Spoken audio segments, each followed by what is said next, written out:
We need to get together and let our voices be heard. This is Buffalo What's Next. I'm Jay Moran. I'm Bridget Jaipal Valenza. I'm Dave Debo. And I'm Thomas O'Neill White. After May 14th, how can we afford not to talk about race? About education, about segregation, about humanity. Since the dawn of this nation, racial violence has existed. The way we have designed our society has a big hand in what occurred in that Tops Market. The suburban area, everywhere.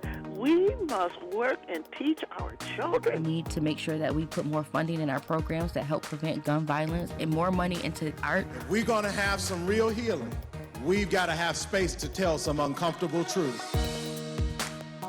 Thanks for joining us on another episode of Buffalo What's Next. I'm Angelea Preston, and on today's show, we are joined by Erie County Legislator Howard Johnson. Legislator Johnson represents District 1, which encompasses most of Buffalo. Am I correct? Yes. So a quick breakdown. It's my district is all of Ellicott District, 98% of Ellicott District, all of Fillmore, 100% of Fillmore, about 85% of Lovejoy, a small part of Maston, about 15% of Maston. That's the southwest portion up to Ferry and Jefferson, and the lower west side. So those encompasses the first district on the Erie County side. The first question I want to ask you is, how are you? I am well. Just coming in from the Somos trip, the Black and Legislative Caucus trip, and it was a great time. And the Somos trip, can you tell our audience what the Somos trip, what that encompasses? Well, that trip encompasses the just dealing with legislative issues, whether it's budgeting, courseworks in that, and things that are like that. Getting your message out to other legislators, on how to move items in the budget, to move, and that's not necessarily move items in the budget, but to more lobby for what your cause is. And that's a greater picture to call. Greater picture is to lobby for a cause. That was one of the big takeaways I got out of it. And also, they had a day of help where you can go out and help to help Puerto Rico as a country that's still recovering from the hurricane. That last hurricane they had, I think it was a couple of weeks ago, so they had a day of help there, which was a good day, which was a good as well. It's been over 6 months since the racist mass shooting at the Tops in your district. How are the people who reside in your district doing? The community is still healing, but we are progressing. So that's the takeaway. Because when you think about in its totality, those families are still grieving. We have the holiday season coming up upon us. There's going to be ones who's going to miss their loved ones, the elders in their family that represented that family for Christmas. That's going to be sorely missed, and the families are still grieving. But I think the silver lining is the community has galvanized itself. When you think about what has happened since the shooting, how we dealt with food scarcity in the area, when folks are just doing food giveaways, they're giving away fresh produce and stuff to that. There's services that's being offered. The Resource Council, which is open every day on Ferry Street, offering services. That's another great thing that come out of the mental health piece, where folks who are having mental health issues can, in regards to this or anything, can just walk in now and see somebody of their same color and have a conversation about what's going on. Also, you have your ministerial outreaches. Churches have been coming around, just offering that piece right there. I said the mental health piece, and neighbors is helping neighbors. That's the thing of it is. They say Buffalo's a city of good neighbors. As this massacre has happened, you've seen neighbors helping neighbors. You've seen that true meaning, that true sentiment of what neighbors do. As far as the grocery store, because you mentioned that, you were alluded to it, that there was food, there were food drives in the area because the store obviously was shut down. Mm-hmm. With the store being opened back up, it still is the only full-service grocery store on the east side. Are there plans to have more grocery stores on the east side other than Tops on Jefferson? To be quite honest with you, I haven't heard any plans. I know folks are discussing things, but I haven't heard of any concrete plans that says this is going to help to address that. There's talks, folks are saying, hey, we should do this, we should do that, but there's no concrete talk, no concrete conversation. So what we have is right there for the east side, East Buffalo, is that Tops right there on Jefferson Avenue. How does someone get the ball rolling to have another grocery store placed on the east side? Does it go through government? Is it private business? Does it go through you, the governor? No, I think that when that's a private business. That's a for-profit business. The government won't take much stake in it. Or lobby, like, the Mayor Brown did and a lot of those other electeds at that time that lobby for Tops to be there. They were the greatest spokesman for the area because there was a need at that time. And I think that's the role government to play. We will have to lobby for another store in another location in another area of the city. Do you think your district needs another grocery store? I think we could use another grocery store. What grocery store, I'm not sure, but I believe we can. Because, there are, when I grew up as a kid, and I'm just going from there, I grew up at on Howard Street, Jefferson and Howard. So over there, we had Kulik's Market, we had a Tops, and there was a Super Duper. So it was 3 grocery stores as a kid that I remember. To now have it, now this area is being reduced to just one, it's outrageous. I go back to the Central Park Plaza, and as a kid, the Central Park Plaza, which had their own, it was a city within the city, and they had their own grocery stores as well. You don't have that anymore. So the folks in that area have to go up to the university Tops to shop over there now. So yeah, we could definitely use another store on the east side of Buffalo, and I would definitely be on board and lobbying for that. We just have to have the right one for the right people, because this is a segment, a population of people, with certain needs. I want to talk about your upbringing, and I'm glad you brought that up, because I remember when myself growing up on the east side, and I remember there being a Bell's on Broadway in person, and then there was also a grocery store where True Bethel Baptist Church is. Yes. There was a few grocery stores on the east side, and then there happened to be none. And then I remember when the Tops opened up, when the Tops opened up on Jefferson. When you are from the east side, yes, can you just tell us a little bit about your upbringing? When elected officials sometimes they don't represent the areas that they serve, and that's not the case with you. No, I grew up in this area. So for me, it's unique because I represent an area that I grew up in. All those districts that I named, I've been in all those districts my whole life. Like I said, I grew up right there by the town garden. So just to give you context to where I grew up at. But in that area was, I stayed right there on Howard Street. So, we had the town gardens, we had Perry Projects, we had the Willard Park over there. We had, and then we go up into the Cold Spring Fruit Belt area, Ferry Street, Maston District, Hamlin Park. So I grew up in this whole circumference of this neighborhood that I grew up in. So it's not one part of my district I have never been in, because I've, grew up here my whole life. So for me, it's a pleasure serving the district that I actually live in. I wasn't one to say I moved into the district, ran. No, I have standing in the district. I've been a member of that district for over 40 years. So one of the themes that our guests that have been on our show have talked about have been the disenfranchisement of the East Side and the lack of investment in the East Side. Two-part question. Growing up on the East Side, do you see a difference from when you were coming up versus now?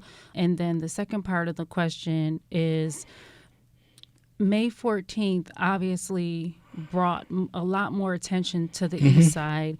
With all the funding that the governor has said that is coming to the East Side, was to your knowledge, was there investment prior to May 14th? All right, the first part is that from growing up until now, there's what I see now is a lack of small businesses in our community. When I look at how Hurdle Avenue is anchored, how Elmwood Avenue is anchored, they're anchored by small businesses. Those small businesses generate revenue in that community where folks come out and have to spend their monies in those communities. So if you go down Elmwood Avenue, and I'm sure a lot of folks have been down there, look at all those small businesses, boom, boom, boom, in sequence.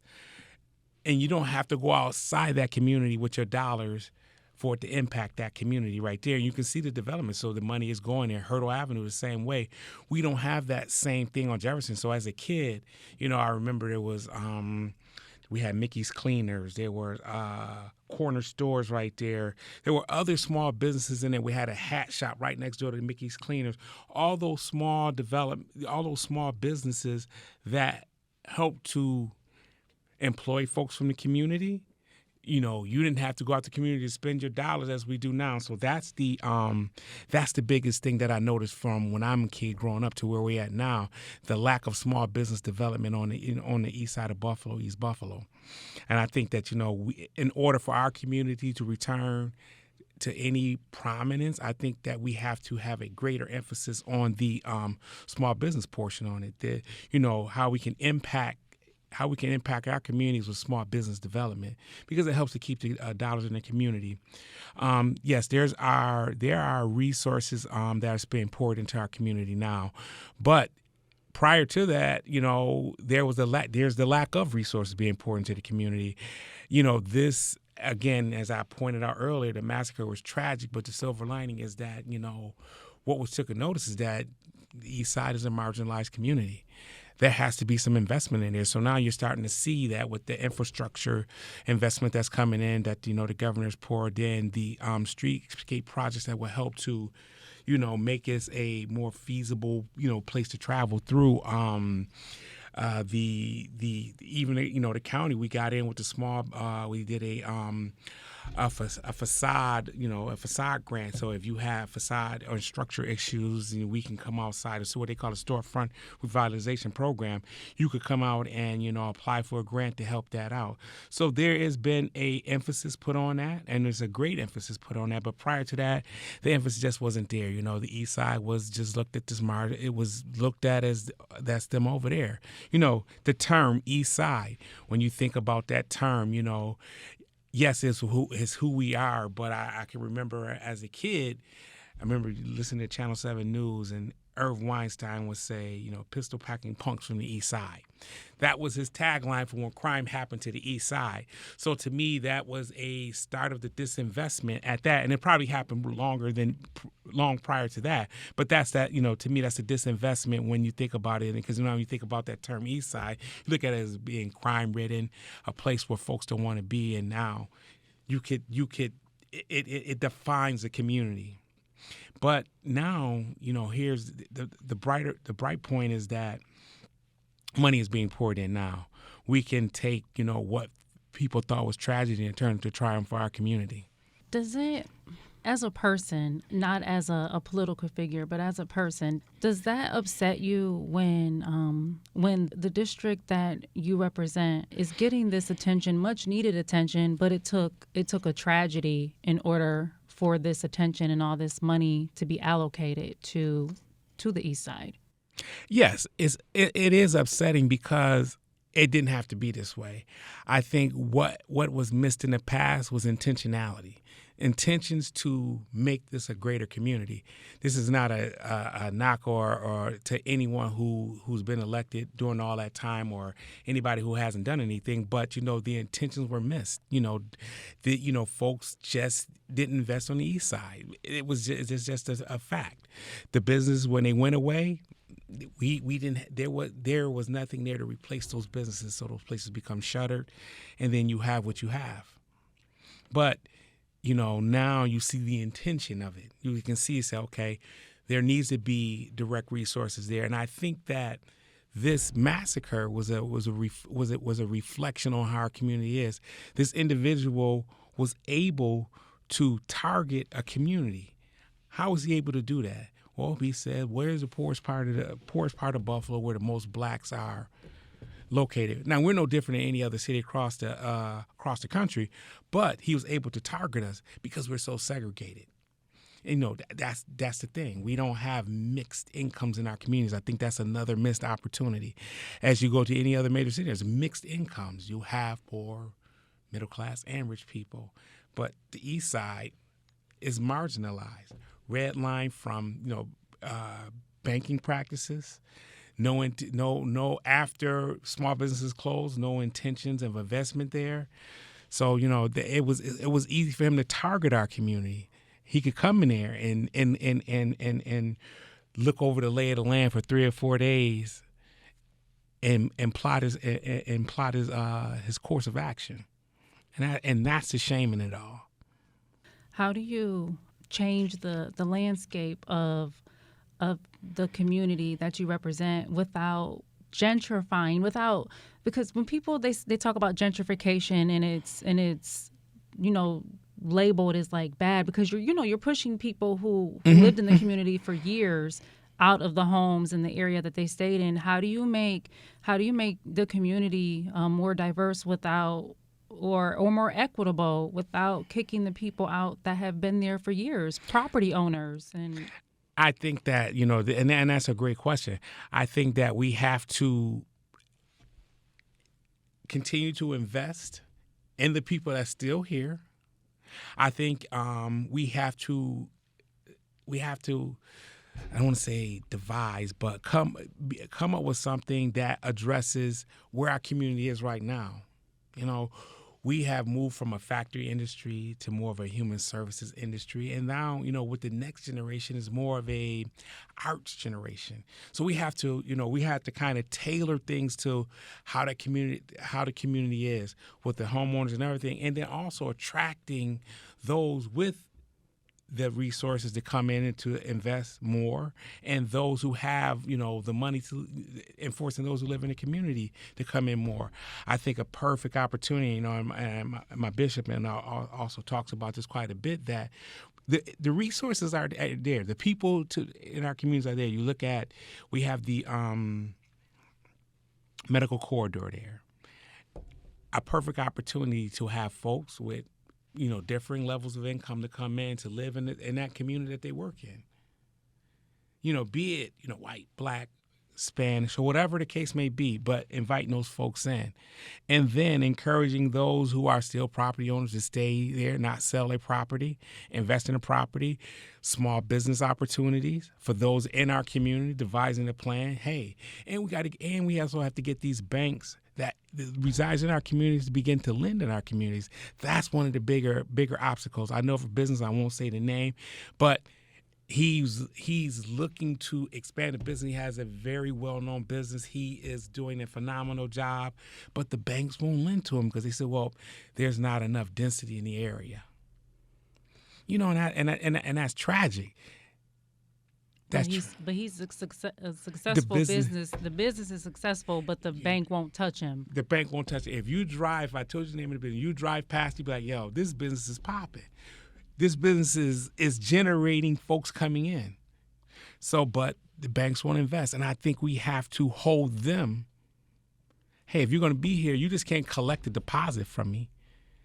Yeah, I got all the deposits from the community, but what am I lending out? But I'm taking the money that I take from your community and lending it out in other communities. Unfair. Yeah. Unfair. And I want to touch on that because the banking people are saying that there's no density in that area, but in whatever area it is on the east side, I could assume. But the thing about Black people is that our buying power is magnificent. Yes. So there may not be density, and by density, do they mean not enough people in that area? Not enough people in the area. But the people in the area spend money. Spending power, absolutely. Yes. Absolutely. And you have folks who travel down that street, maybe not from that community, that spend there, and then other Black folks come in and spend money in that community right there as well. So, like you said, we are the number $1 billion a year consumers is the Black culture. To me, it's a no-brainer. But that's the tragedy of it. We have banks in our communities that are not doing any lending. Their CRA agreement, the Community Reinvestment Act, tells them you should do that. You should lend in the communities that you serve. If you go out on Niagara Falls Boulevard, you go on Tonawanda, you go out in Amherst, they're lending in those communities. And you can see it. those loans that's being taken out are probably by more small businesses in the community than folks outside of the community. But the businesses in our community, yeah, they'll give a few of them, and they're going to probably send them through a ton of paperwork to get it done. But I think that's the tragedy of it all, and I think we have to hold those institutes accountable. Hey, if you're going to be here, you have to take a risk. How do we do that? How do we hold these banks accountable? How do we? I think that conversations. Going to these banks and saying, "Hey, look, what are you doing to affect change in that and the communities that you're banking in?" You're the chair of public safety and also the small business and minority yes, women. MWBE, yes. So there are going to be a lot of construction projects coming up in the upcoming years in the city of Buffalo. How do you make sure that minority-owned construction companies or minority-owned businesses get a piece of the action? So that's a great question, and our chairwoman has been a great advocate of that, and she's already passed a local law to increase the MWBE participation rate, trying to get it up to the state level. I think right now it was hovering at 10%. The state level is 30%. So we passed a law trying to force the action, so to speak, to get it up there. And she's currently working on now trying to organize a lot of these current contractors to get a piece of not only county contracts, but any contracts that comes through Erie County. So kudos to our chairwoman, April Baskin, and the work she's doing in organizing and bringing that effort forward. There's work going on, and we're definitely doing it. And I was a co-sponsor with her on her NWBE legislation, to push that agenda forward. And we're in this a constant work in progress. Currently now there's negotiations, and I can't say much about it, but there's negotiations going on with the CBA. But with that, we're looking for uptick in MWBE participants that's going to be on that job. The chairwoman was waiting for a response from the Erie County executive about what the status of the CBA was, and it seemed like the county executive, his office, or whomever, they were dragging their feet on it.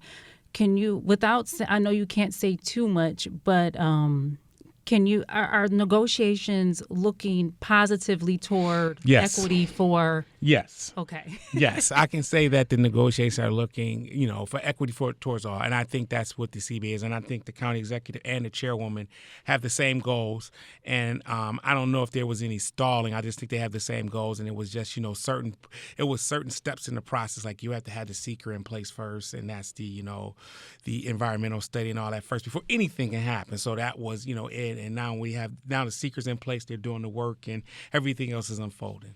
So Governor Kathy Hochul, she allocated funds to be used for the East Side for development projects and things of that nature.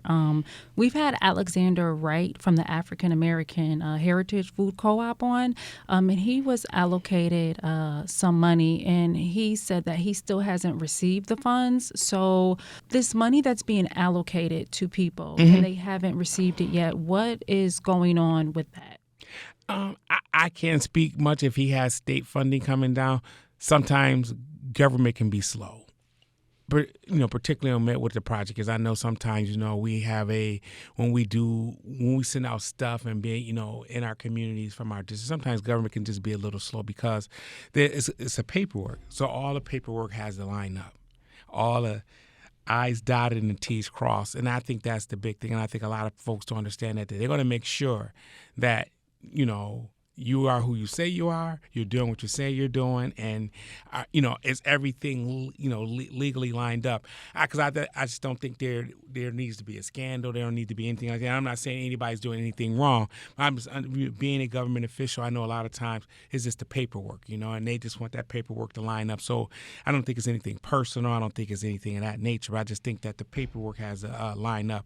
And I'm not saying, and I'm sure his paperwork is together, and I'm sure once he gives it in and they go through it, it'll be like, oh, okay. See, that's like a lot of us, like, we don't know, like, how government works. So, like, like that. And in government, yes, if I say I'm going to allocate funding, I'm going to allocate $1 million to you. Okay, yes, I'm going to allocate $1 million to you. But on the back end of that is checks and balances. And I'm gonna be asking where my money is. Right. No, but You it's said checks. you Right, and it's where checks is and it? balances and government. In the state government, county government, unlike city government, and this is no knock to city government, but we have Dems and Republicans. So when there's an allocation like that, that has to be passed on both sides. So somebody that item could come before a committee, because it's gonna come before a committee, and they can table that item. They'll say, hey, I move to, not approve this item. And that's not the lingo they use. I'm just want to sum it up. And that item can go back to committee. And we can say, because we want to table this item for further discussion. What does he do? They're going to ask those questions. What does the business do? And things of that nature. So sometimes it's just that, it's that checks and balances thing. So I don't think it's personal. It's just government and state and county. We have two sides of the aisle. We have Dems and we have reps. I'm going to say Democrats and Republicans. I always use a lot of acronyms, but yeah, Democrats and Republicans. And there's going to be questions asked. And that happens on both sides. Hey, let's talk about this item right here. So sometimes that's a holdup. So you get it in committee, you talk about it, you discuss it. Now you have to approve it at the big session. Then the paperwork, and then say if it's approved, then the paperwork process comes into that. So it's just not as simple as the governor saying, hey, here's $1 million, take it. That can happen, but she just can't write a check because, the state legislature, like the county legislature, is the checks and balances of that. So the Erie County Legislature is the checks and balances to the county executive. The city council is the checks and balances to the mayor. The state legislature is the checks and balances to the governor. So that's how it works. It's like the House and the Senate. They are the checks and balance to Biden. Yeah, Biden can do a bunch of executive orders, but things that he wants passed, approval on, has to go through the process. So those items have to go through the governmental process. Where do we go from here? Where do we go from here? We have to keep in remembrance what happened on 5/14. We have to keep seeing the investment into our community because there's no reason why our community shouldn't look like what it looks like in North Buffalo and Amherst or any of those other communities. So it has to be the intentional investment poured into our community, and it's going to be ongoing because we didn't get here overnight. So we're going to have to continue to go until we get where we need to be as a community. I think that's where we go, and we just need, our community to still stay galvanized, still work together, to still be those good neighbors that, I talked about earlier. Thanks for joining us, Legislator Johnson. Stick with us. There's more to come on Buffalo What's Next. There are a lot of great ways to spend $8 a month and get a blue check mark. So why not become a member of WBFO, your NPR station? You'll be a verified member on the spot, and your money will support high-quality news and information. For fun, we'll send you a snazzy window cling and a travel mug, both with our logo and the blue check mark that shows everyone you're a verified member of WBFO. Just call 1-877-456-8870 or go to WBFO.org to make your pledge. Thank you. PBS Kids fun and educational content is available wherever you are in Western New York, whenever you want. Live stream the channel at WNED.org/PBSKids, and while you're there, you can play games, watch videos from your favorite shows like Daniel Tiger's Neighborhood, Molly of Denali, and Alma's Way. And you'll find resources for parents and teachers. Visit WNED.org/PBSKids today. This is Buffalo What's Next, where we have conversations with the community about moving forward. To have your voice heard, press the Talk to Us button on the WBFO app, and we'll work to get your questions and comments on the air. Join us on Twitter @WBFO or email us at news@WBFO.org. Together, we'll have the conversations that are needed. This is WBFO, your NPR station. And welcome back to Buffalo What's Next. I'm Jay Moran, and with us this morning, Murray Holman, the director of the Stop the Violence Coalition, one of the leaders of the Buffalo Peacemakers. Murray, thanks for coming back. Thank you. Murray Holman was with us, one of our earliest guests on this program back in June, not long after the 5/14 massacre on Jefferson Avenue. and Murray at the time, and talked about how you guys, your group, is going to go about trying to keep the peace, because obviously there was a lot of anger, and still is a lot of anger, I'm sure. Mm-hmm. At the same time,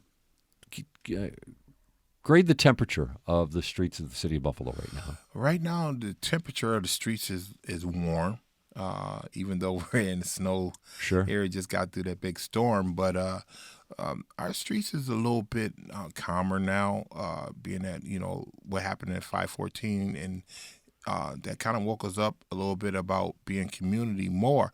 But our children and our youth are now more talking to each other instead of using guns and violence situations.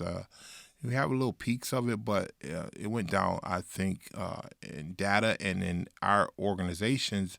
It has went down with just kids just being kids. So an improved situation in that regard, of course. Yes. Just jumping back then just a little bit to 514, what are some of the kids, what have they said about 514 to you? I mean, we've talked to a lot of adults, not a lot of kids. Right. What are the kids saying about it? Well, they're not talking about it. Interesting. And so in our program, or the gun intervention program, where we have a Good Shepherd Temple for 25 Goodyear Avenue, some of the kids are talking about it, but they don't really understand it yet.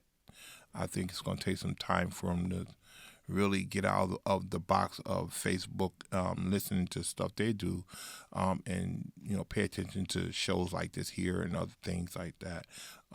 And they don't talk about it as much. And we're going to talk about it soon, probably in next week or so, and sit down having a forum and seeing where the kids are at with it. But they talked about it on the radio show, another show we were on. Sure. And they mentioned his name, the young man's name, and they was like, well, he shouldn't have done it. And then I said, well, what about the family? The mother and father of the young man that wrote an article saying that they were sorry. And they said that's the way it should go. So, but they're not talking about it as much as the adults are. Okay. Mm-hmm. Is there then, between the kids and the adults, is there a sense of being a little more vigilant in the neighborhood, keeping a watch out on things, making sure? I mean, nobody could have predicted what was going to happen on May 14th. I guess maybe some people might say that they could have, but let's just, it was so outrageous, right? And, that nobody could really understand that would be coming. But is there a sense a little bit more, we're all keeping our eyes peeled a little bit more right now? Oh, absolutely. We had a young man actually said now when he walks into a store or supermarket, he pays attention to, doors and exits and things like that. What we were teaching beforehand, even with our churches, most of the kids and the adults are starting to do that now, look for exits. And then here we go with this situation with these young kids at McKinley High School with guns, and you never know who's carrying it. How do we be proactive instead of reactive? And so most of the kids now are paying attention a little bit more. They're not on their cell phones walking down the street. If you notice kids, and when you're driving in your cars, everyone is on their cell phone, listening, or had the headphones in their ears. Now our kids are putting just one headphone in their ear. We're teaching them that, and stop walking with your cell phone and texting, and look up and pay attention. You mentioned guns, and we talked about that the last time you were here back in June about, moves to try to lower the number of guns on the streets. But it's interesting at the same time, right now, how easy is it for a kid to get their hands on a gun? Wow. I could say if a kid wants to get a gun in 10 minutes, 15 minutes, he can have a gun. Really? Just that simple and easy for him to get a gun. It depends on what the situation is. He don't necessarily have to buy a gun. Someone can give him a gun. We still have those bad apples out there that's a little bit older that would pass a gun on to that kid and say, do what you need to do. And that presents a problem in our community. Neil Dobbins has just passed away. There's a fund coming out with the city of Buffalo, giving us some resources to do that, plan of being proactive and reactive. But a kid can get a gun so fast, it can make your head be like, wow, what's going on? And then, they necessarily don't have to buy it, but then your suburbs, you gotta lock your doors, because you. That's interesting. You're saying yes.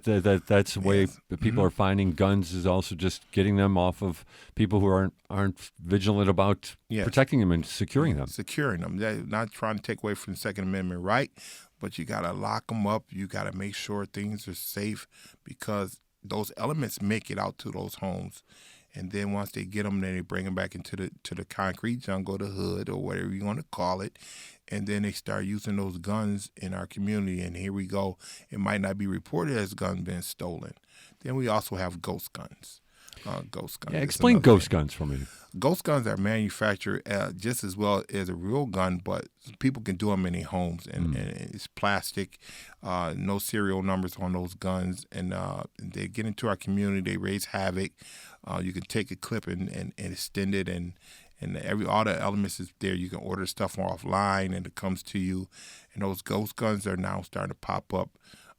What law enforcement as they do these checks and things like that. Their ghost gun is a wicked gun because it doesn't hold like a real gun, but it can raise a lot of havoc in our community. What's the situation with gangs in Buffalo? We talked about that a little bit before we went on the air. That's one way guns sometimes make their way around is through gangs, and if you're going to do maybe the gang's business, so to speak, you might be able to get a gun a little easier. Yes. Well, you know what? Lately, our numbers are going down with gangs in the city of Buffalo. That's great to hear. Yeah, and because of the task force that's in place with the Buffalo Police Department, the FBI, the Sheriff Department, and probation and others, our numbers are starting to go down because some of these guys, they're picking up, or young ladies, they're picking up, they're starting to wiggle through them and pull them out. So now they're either going through intervention programs, locked up, or whatever it might be. And then now once a gang member has his leadership gone, then they fizzle away a little bit more. So that's what we're dealing with now in our organizations. We're staying on top of what Back to Basics is doing, the HEAT program on Quincy Street in an area off Broadway. It was known for notorious gangs. And so they're over there as well doing a program from like 4 o'clock till 9 o'clock. And then we have a Good Shepherd Temple with our gun intervention program. We're there from 4 to 9 o'clock as well. So those same kids that might have been in the gangs are now actually doing something productive in the community, and it takes a lot of work and resource. But the numbers of gangs are going down a little bit. That's most certainly good news. And also a big part of this is groups like yours and the Peacemakers inside the schools. Yes, that initiative, now we have a new superintendent, and the schools now have peacemakers inside, qualified peacemakers inside, just going there. Qualified? What do you mean by qualified? Trained. Okay. We do a lot of training with peacemakers. They just don't come off the block and go in there. They intensify restorative practices and things like that there, and they understand the way how a kid thinks. And so now these kids our teams are in the schools and also on the corners doing safe passage. So during the time period when a kid gets out of school, he can go to a bus stop and won't be in a fight. He can safe passage back home and then go from there. We build relationships with these kids, and now they end up coming to our programs. And they tell their friends about the program. So it's a success. We're at Riverside, we're at South Park, we're at McKinley, we're at East High School. We're all over through the city of Buffalo, and that's really working.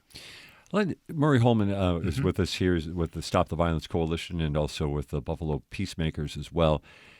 When I visited Juneteenth this summer, I saw a member of the Peacemakers dealing with a young man on the bike. I was just seeing the reaction. I didn't see what happened to initiate it, but the gentleman was probably almost, you're 6'7", Murray. Right. The gentleman was, it wasn't you, but I would say we rival you in terms of size.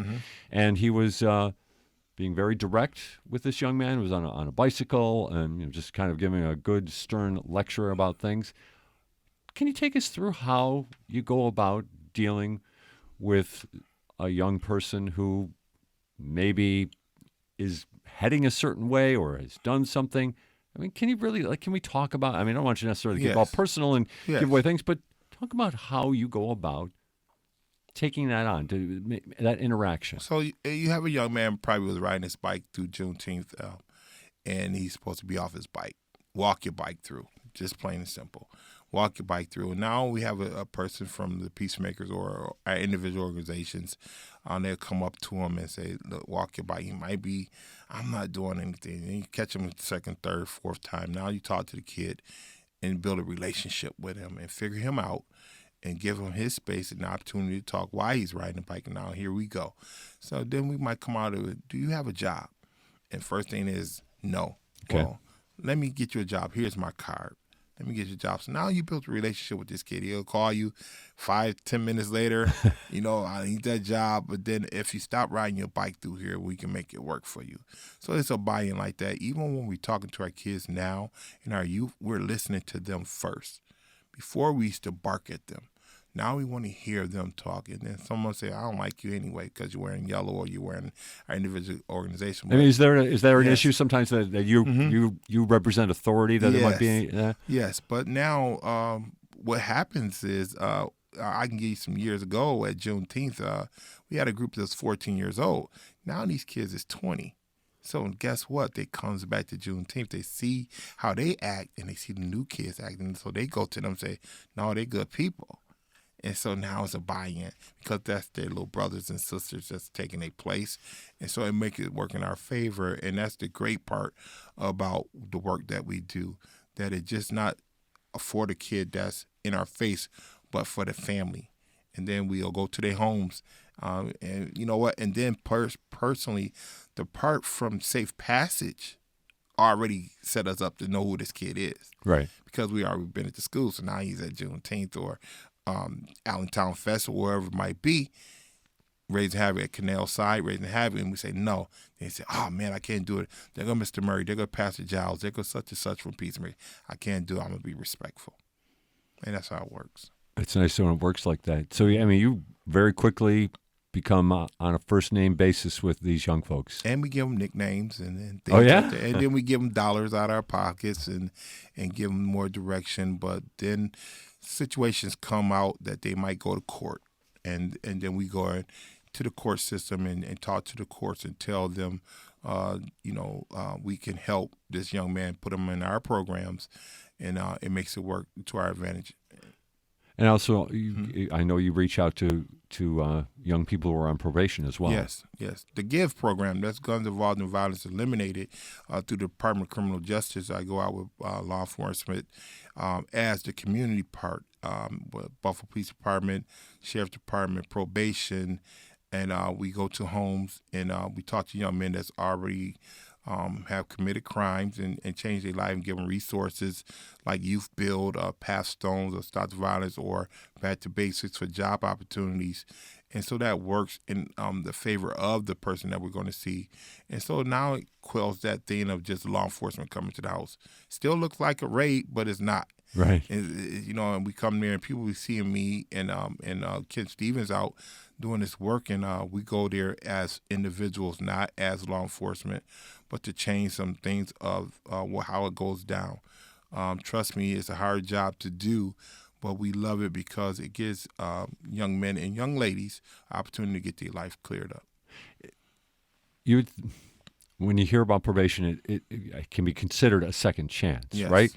At the same time, for a lot of folks, it doesn't work out that way. It just ends up being a pitfall. Right. What happens when somebody can't make probation? What's going on with them where they slip and they don't make it? We can go to some homes and you can see why they're in poverty. The kid might be at the house. He might be babysitting, 5 to 6-year-old young kids, no furniture, and you wonder why this kid is doing what he's doing.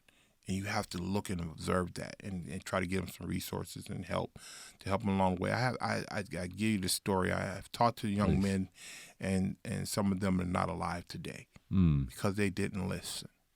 And does that wear on me? Absolutely. But it's crucial that we still keep, chiseling at this thing here and making it work. But then you get some kids, You know, they tell their moms and pops, call Mr. Murray up. You know, I need that job. I need this right now. And then the parents say, okay, respectful. We can't save the world, but we can save one at a time. And that's our mission. And this is what God wants us to do. And then with the Sheriff Department, Sheriff Garcia in place with me as a community resource officer, gave me opportunity more to do more community.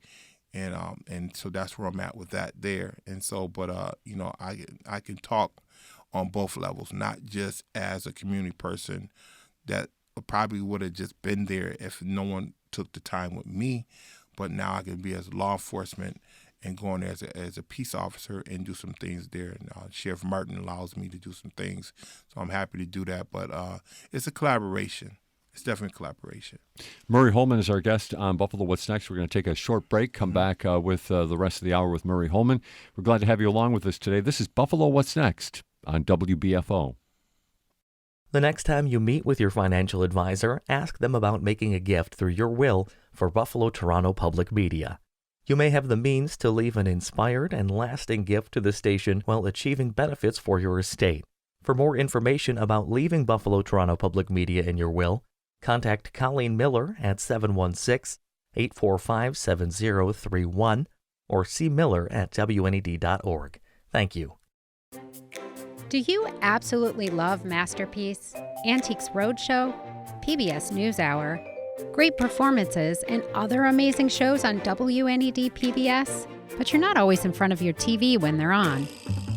Don't miss them. You can stream the channel live wherever you are in Western New York by visiting WNED.org/live or use the WNED PBS app.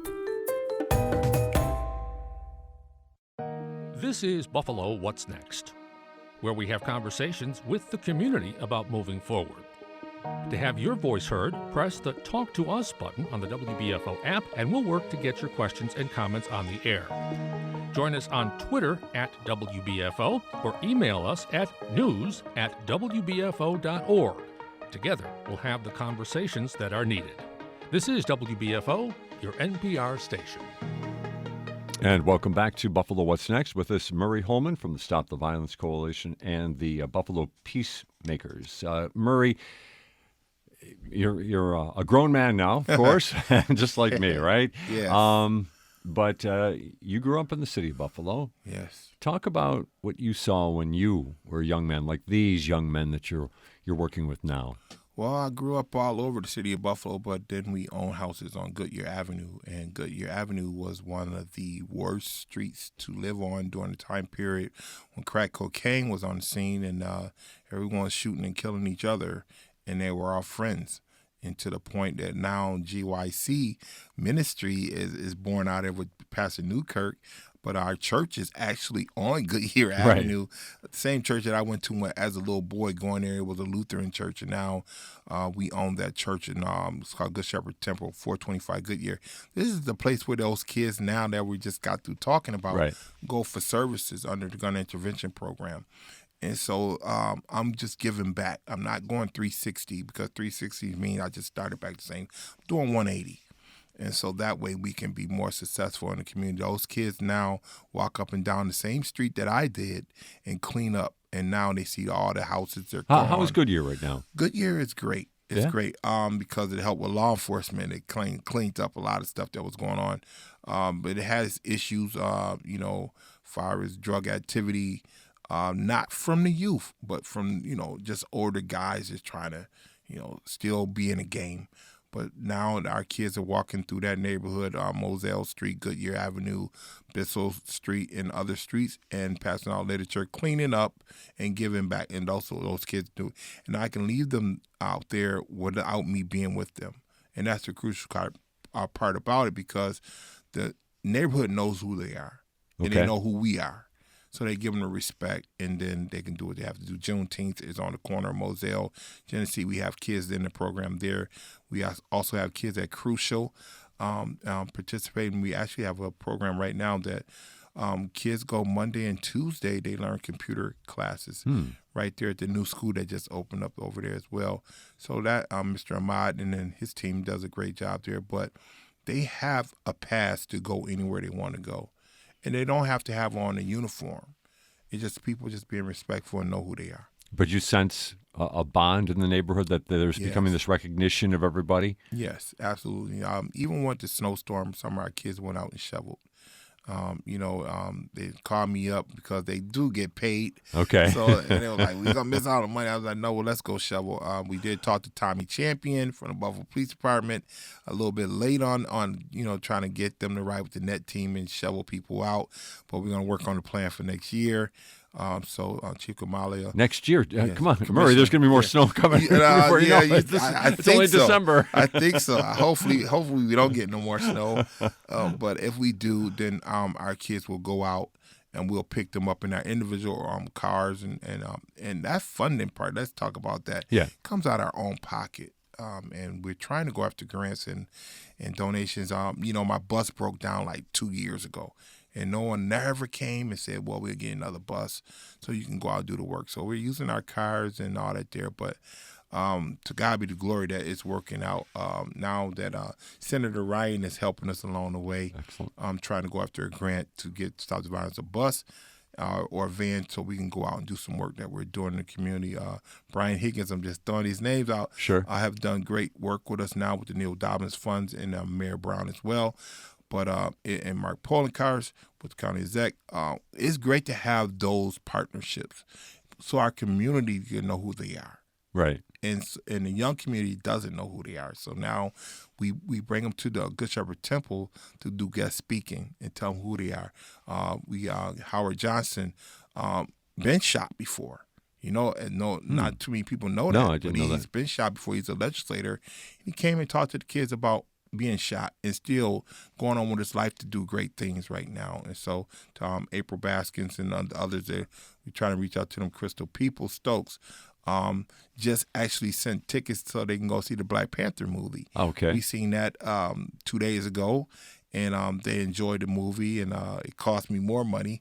I didn't know the movie theater cost so much, but they're getting expensive. But they got free passes there. But this is stuff that these kids want to do. They want to get out of this thing of always being categorized as violent. Right. So if we do some resources and get them moving in the right direction, then we can have a successful Buffalo. In terms of activities, this one really caught my attention. Coming up, December 13th at 425 Goodyear at the Good Shepherd Temple. What's going to happen with some of these kids? The kids are going to be in a play. Okay. I called it the Three Kings. I think the First Lady called it something. I was like, well, I'm just calling it Three Kings. Okay. So they're going to do a play based on Jesus and Mary and being born. And they're going to do songs along with that. They're going to dress up, and they're going to do Christmas carols outside. They're going to walk up and down the street and singing Christmas carols. And for black kids to do that, it's like, they was like, we never done that before.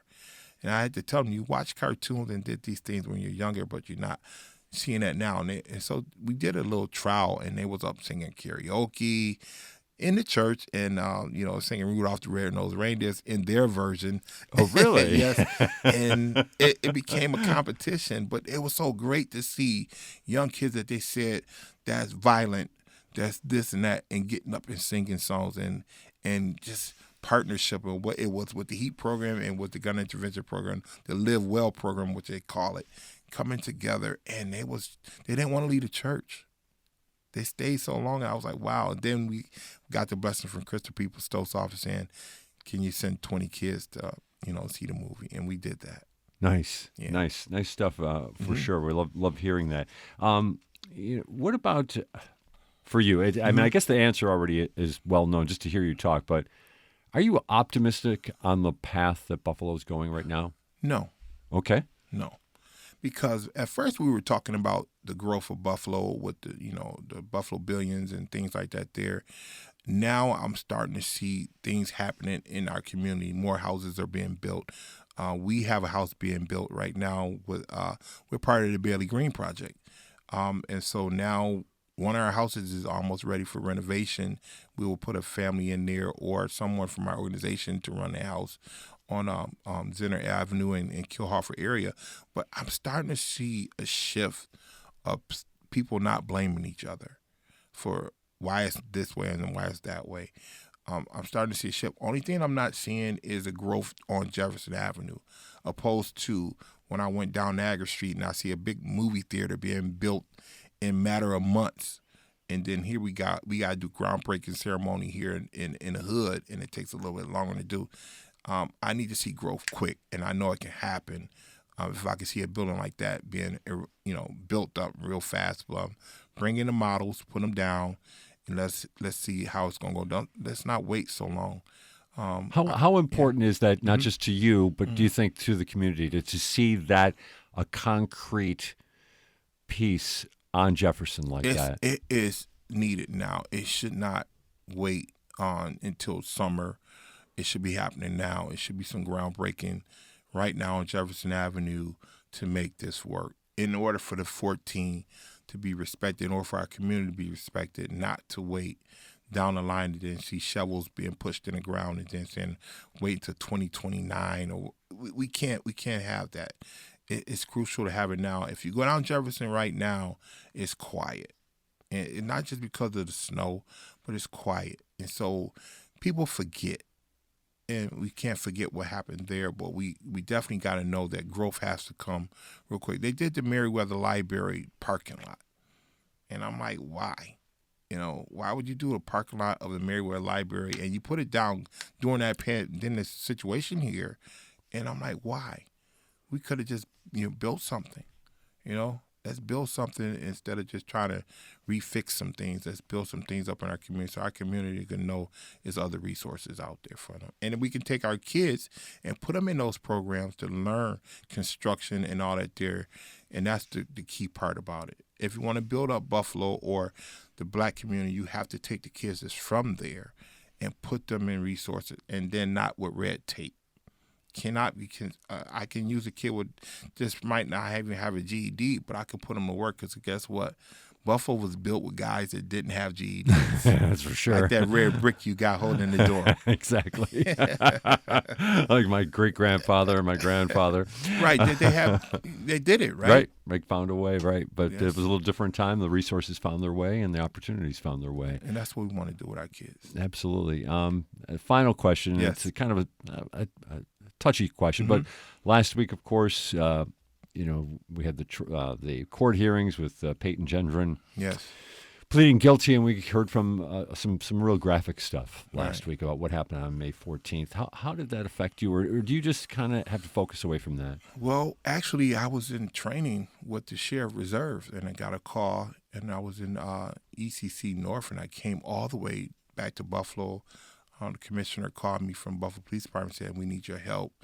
And when I got there and to deal with that in our community, wanting to go as law enforcement and not what was happening and wanting to see why this guy wasn't shot there. And I had to deal with that and keep our people from rioting and all that there. And that affected me. But, to hear this young man plead guilty, that's him. That's him, and I guess God is in his mind. But some people want him dead and all that. I can't go for that. I'm a Christian person, so I believe in what the Lord wants to do. He can do it. But for right now, this young man has some things he has to do in his life and change over. But for his family to come forward, his mother and father to make the statement in Buffalo News, that really kind of was different from the other massacres that was happening across America. And to say that we're not that. And that's the key part. So the same thing with our kids in our community that go out here and shoot people and kill them, and the family saying we're not that. And that's the crucial part about all what we're doing out here. Murray Holman, do you ever sleep? Yes, I sleep. I try to sleep a little bit, and to my wife and my grandchildren, they allow me the opportunity to be here, but, it's through the grace of God that one day I'll just sit back like you and just be on the radio. I'll give you my alarm that goes off at 2:15 in the morning there, Murray. Hey, Murray, if somebody wanted to find out a little bit more, they wanted to help out, what should they do? They should call Stop the Violence Coalition. You can call 854-1086. That's Back to Basics telephone number. Or you can call me on area code 716-597-2858. That's the Stop the Violence Coalition. We're going to hear more from Murray Holman in the future here on Buffalo What's What's Next. But for today, thanks for being with us, Murray. Thank you. Earlier, we talked with Howard Johnson, Erie County Legislator. That was Angelea Preston that had that. And, of course, this has been Murray Holman from the Stop the Violence Coalition and Buffalo Peacemakers. We're going to be back with you again tomorrow at 10 with more of Buffalo What's Next on your NPR station, WBFO and WBFO HD1 Buffalo, WOLN Olean, and WUBJ Jamestown.